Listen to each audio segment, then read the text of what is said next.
Okay, good afternoon, everybody. Thank you for coming to the second public hearing for the Citizens Advisory Committee on Community Development. Say that 10 times fast. Real quick, if you want to, we can go across the dais. We have a new member that's joined us, and we'll introduce ourselves. I'm Abby Shelton. I'm the Community Development Director for the City of Owensboro, and I have with me Evan Gogol, my trusty sidekick, and the person who keeps me sane downstairs. So, Sheila, go ahead.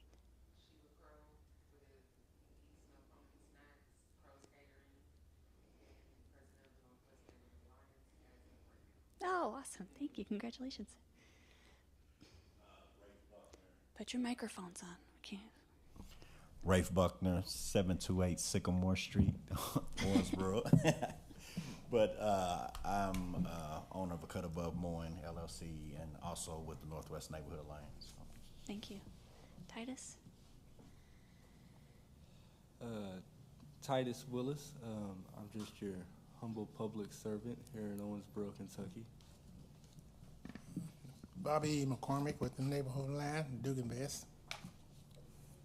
Cecil Phillips, Neighborhood Alliance, Dugan Best. Ann Mulligan, past president of Old Owensboro Neighborhood Alliance. Thank you guys. And those, those two down there are being more humble than just the Neighborhood Alliance. It's a brain trust down there. All right, we'll get started.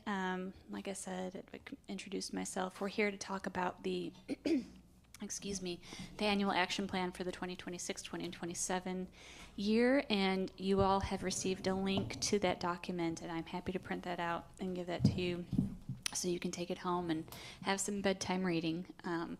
But as part of the programming that we do, we choose to do neighborhood revitalization strategy areas, and as you can see, they are pretty fruitful with what they do. And our most recent one, the Northwest, produced 317 projects and total investment of about 12.6. So we are moving to the Monarch NRSA, have moved since 2025 of last year.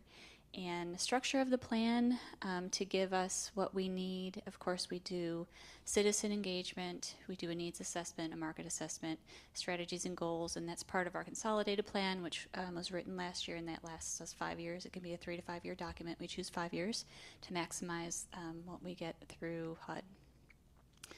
Of course, we couldn't have this meeting without you guys and the volunteer time that you not only do here, but you're the eyes and ears and feet on the ground in the community and bring back feedback from the people that you serve and live with. So I appreciate your time here today. As I mentioned, the annual action plan gives us a road plan for where we're going for the current year, and we do receive community development block grant funds and home partnership funds, and those funds give us the funding we need for the programming that we do carry out in the community development department. We have not gotten the 2025 income limits yet, but as you can see, everything we do centers around income and low income. Well, most of what we do, I'll get into some of that later, but for the federal side, it is income qualifying.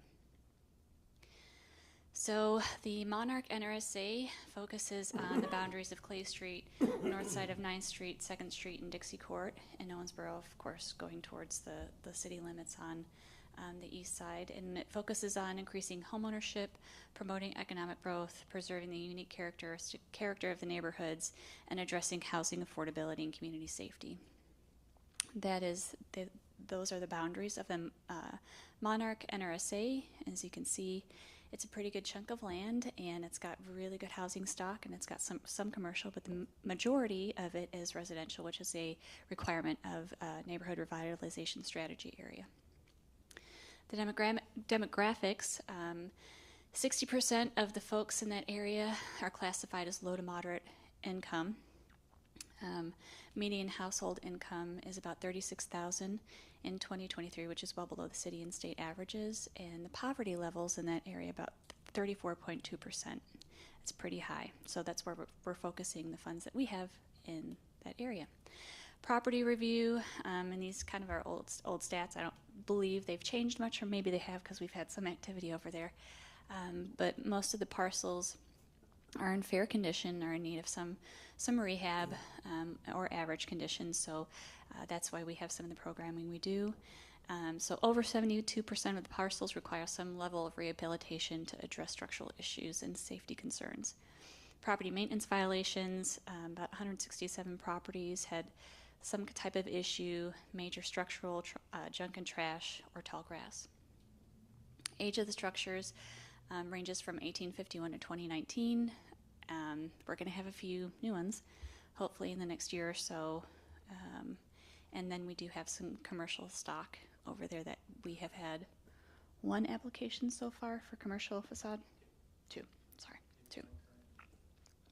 Okay, yes, one currently just got released, I guess, this week. We are, it's like a broken record all across America. We have very low housing stock and are in need of a lot of units, about 3,900 in Owensboro, Davis County. Rental units for the low to moderate income are needed. 224 units probably has gone up since then. And the cost burden citywide is high. It's probably higher in the NRSA, but 40% of the renters are severely cost burdened, meaning they spend over 50% of their income on just housing alone. Infrastructure and land use, single-family homes comprise about 32% of the NRSA. Rental properties are about 36%, and we have a little vacant land and then some commercial properties scattered in that land.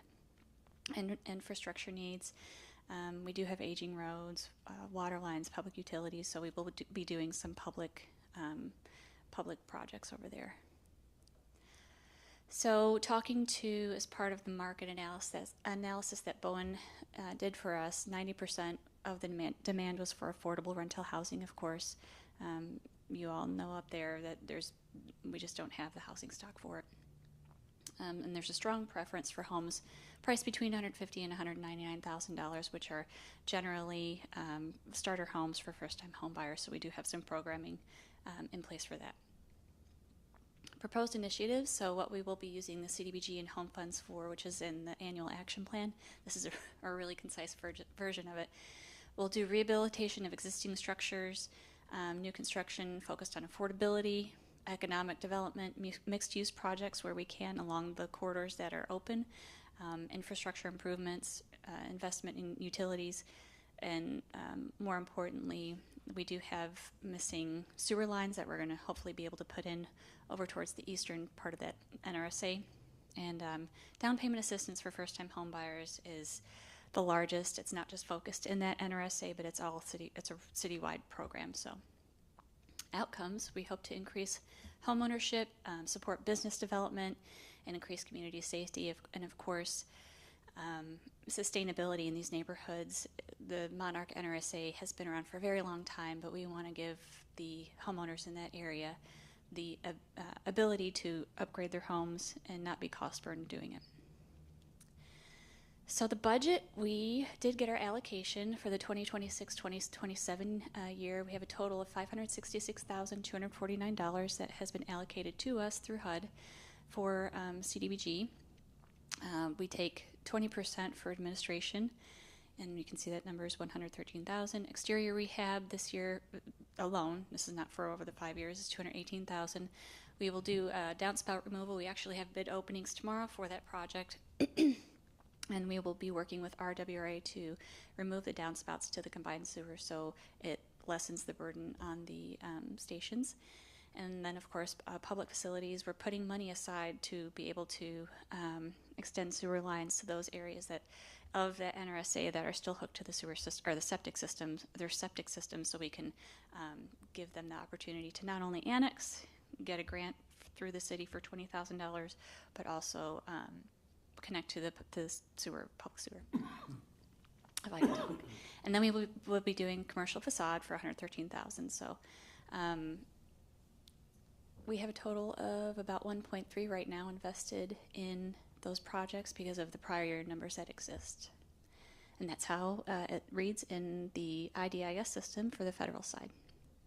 Our home budget for 2026-2027, of course, we take 10% for administration, Our CHODO, our Community Housing Development Organization, is Habitat for Humanity, and we did partner with Habitat and the hospital to produce 15 parcels. The hospital donated 17. Habitat's gonna reallocate all that land into 15 parcels for 15 single-family new builds, and the city will be sponsoring a portion of those new builds, each of those new builds, over the next 4 years.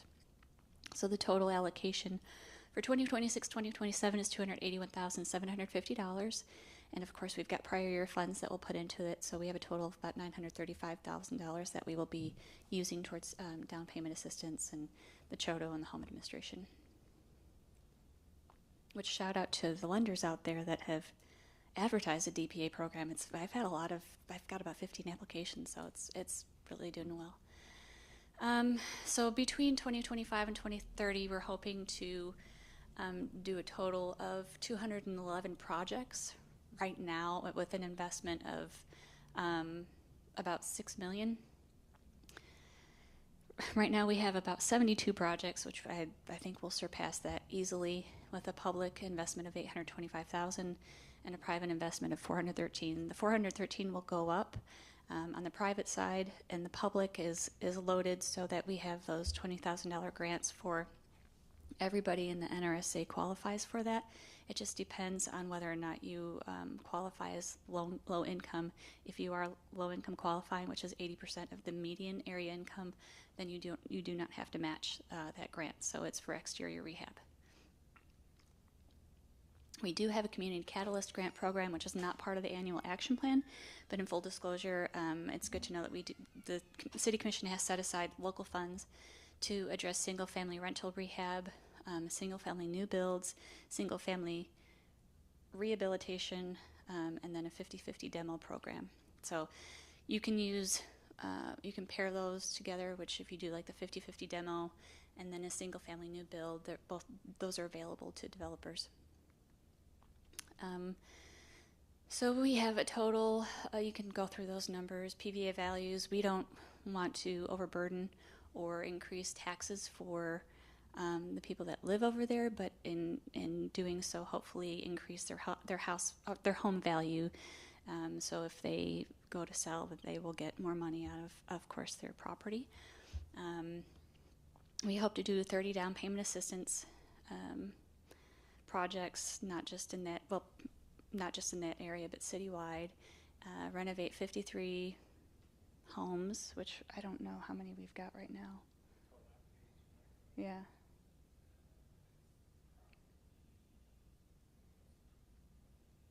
Yeah, so we're well on our way to meet that number. We haven't had as many demo applications yet.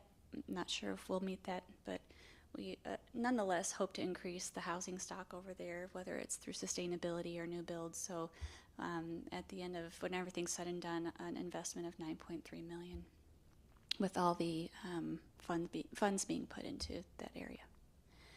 That's all I got. Jude, I skipped over. I totally skipped over the meeting minutes. So sorry. So let's go back. You do have the meeting minutes from the February 25th, 2026 Citizens Advisory Committee meeting. I will entertain a motion to approve. Thank you, Sheila. Do I have a second? Are there any additions, deletions, any discussion about them? Okay, hearing none, all in favor of approval indicate by the sign of aye. All right, thank you. I'm sorry I skipped over that. I just got excited about my presentation. At this time, if you guys have any comments from the public, Steve. Yeah, microphone. We want to hear you. So I was riding up on that side of town, and do you remember if you're on Litchfield, say you're going up 9th, you get to Litchfield, the railroad tracks, you swing that left, and then you make a quick right. There were some houses in there, and we had talked about those houses, and you said because of the way they were constructed or they fell under some type of old homes, like they were workhouses or something. Yeah, So I think they're working on those though. We may be, so we have to do as part of our process, we have to do environmental review on all of our homes, and that includes not only, fair housing, which government doesn't like me to say that, but it is what it is, and then Section 106, which is a historical preservation review. So Evan takes care of all that, and they'll tell him certain things that need to be looked at. Now, if those homes are historic, but they have been altered in a way that they can't be saved, then there's nothing that we can do about it, and it's free to do. But yeah, that's how that works. Yeah. But those are the houses that they're working Yeah, on? they are. I can't Okay. remember what they're called, but people ordered them out of catalogs in Okay. yeah, J.C. Penney catalog. I can't remember. Nice, yeah. They can Yeah. probably tell. Okay. So All right. yeah, those are the very old homes. Yes. Okay. Go there and check them out. Anybody? Sheila? Titus? Yes, sir. I was actually wondering if there was a way that y'all's department could provide I'm trying to get some type of historical baseline for the committee that I'm trying to figure out.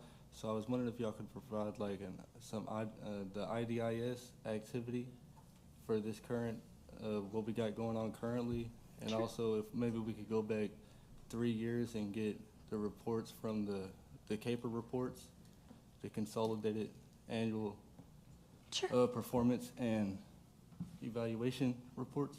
Yeah, I can send you the links to those, or the documents. They're heavy reading.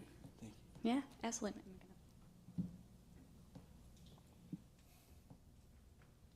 Anybody else? Nothing? You guys are quiet. All right. Steve, you sure you got nothing to say? All right. I appreciate you showing up. So I will get you 3 years so you can see what we've been doing. Actually, it probably would make sense if I gave you the 6 years, because then you'd have a baseline from the Northwest NRSA. So I'll do that. All right, guys, this was quick. I appreciate your time and attention, and I know you're all busy and you taking the time out of your days to come and serve. You know where to find me if you need anything. What happens next is we will. Hold on. We have to actually approve the annual action plan. Beth's going to kill us. She's like, what is she doing? I tell you, it's been a busy day. Okay, I have to entertain a motion to approve the annual action plan to present to the City Commission for next Tuesday. There will be an MO on that agenda, so I'll entertain a motion to approve. Okay, Titus, thank you. Do I have a second? Bobby, thank you. Any discussion? All in favor of approval indicate by the sign of aye. Thank you. All right, we got it. Now, I do have a question. Yeah. When will you present that? I won't present anything. It'll just be a municipal order. It would be the same presentation here unless city manager asks me to get up Sure. and talk about it. But it is online at owensboro.org under the Community Development tab for anybody to look at. It's still under public comment, and until I finalize the annual action plan with the municipal order, I will take any kind of comments, but I have not received anything thus far, and we have advertised it. So, but if you've got it in your email, so like I said, if you have anything else that you want to add after the fact of today, just email me, okay? Or call me, whatever is easier for you. All right, I will entertain a motion to adjourn. Make a motion. Thank you. Cecil? A second? Thank you, Rafe. All right, you guys have a wonderful afternoon.